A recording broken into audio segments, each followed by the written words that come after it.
దా బయటికి పోదాం. నేను ఇవాళ నుంచి కొంచెం రెస్పాన్సిబుల్గా ఉందాం అనుకుంటున్నాను. నేను ఎక్కడికి రాను. రెస్పాన్సిబుల్ స్పెల్లింగ్ చెప్పరా. RISP.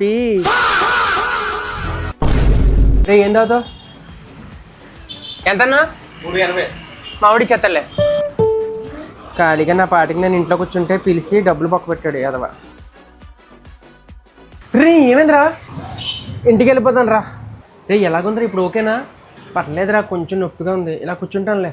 రే హాస్పిటల్కి వెళ్తాను రా. ఏం అక్కర్లేదు, చింతపండు కొట్టేసుకుంటే సరిపోద్ది. ఫ్రాక్చర్ అయ్యి ఉంటే ఒరే నా దగ్గర ఉన్న కొంచెం సేవింగ్స్ హాస్పిటల్ ఖర్చులకు అయిపోతాయిరా. ఒరే మీ ఇంట్లో వాళ్ళ గురించి ఇంత ఆలోచిస్తా, నీ గురించి ఆలోచించుకోవా? హెల్త్ ఇన్సూరెన్స్ తీసుకోరా. హెల్త్ ఇన్సూరెన్స్ తోటి నీ మెడికల్ ఖర్చులు, హాస్పిటల్ బిల్స్ అన్నీ కవర్ అవుతాయిరా. నెలకి 400 నుంచి 500 ప్రీమియం కట్టామనుకో, లక్షల నుంచి కోట్లలో కవరేజ్ వస్తుందిరా. ఇప్పుడే తీసుకుంటాను రా. మీరు కూడా ఈ రోజే హెల్త్ ఇన్సూరెన్స్ తీసుకోండి. లింక్ నా బయోలో ఉంది. ఆన్లైన్లో తీసుకుంటే 25% వరకు డిస్కౌంట్ కూడా లభిస్తుంది. ఉన్న ట్రస్టెడ్ పార్ట్నర్స్ నుంచి కంపేర్ చేసి మీకు సూట్ అయిన పాలసీని తీసుకోండి. మీకంటే ఒక డెడికేటెడ్ రిలేషన్షిప్ మేనేజర్ని ఇచ్చి క్లెయిమ్ ప్రాసెసింగ్ కూడా హెల్ప్ చేస్తారు.